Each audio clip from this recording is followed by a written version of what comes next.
Hello, అందరికీ నమస్తేనండి.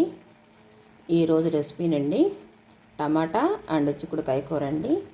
తేలికగా చేసేసుకోవడం, ఎక్కువ ఇంగ్రీడియంట్స్ ఏం లేకుండా చక్కగా ముందుగా తిరగమూత పెట్టేసుకొని తర్వాత ఇవి గణపు చిక్కుళ్ళు అండి. వీటికి ఈనెలు ఉంటాయి, అవి తీసేసి కాయలుగానే వేసుకోవచ్చు, లేకపోతే తుంచనైనా తుంచేయచ్చు.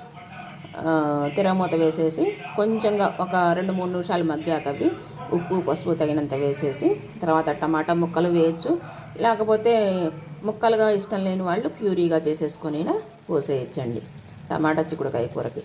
తర్వాత కొంచెంగా కరివేపాకు, కొత్తిమీర, పచ్చిమిర్చి, కారం వేసుకుంటే చాలా టేస్టీగా ఉంటుందండి.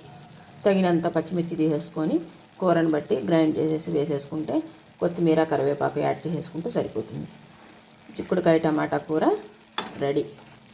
మీరు కూడా ఒకసారి ఈ విధంగా ట్రై చేసి చూడండి.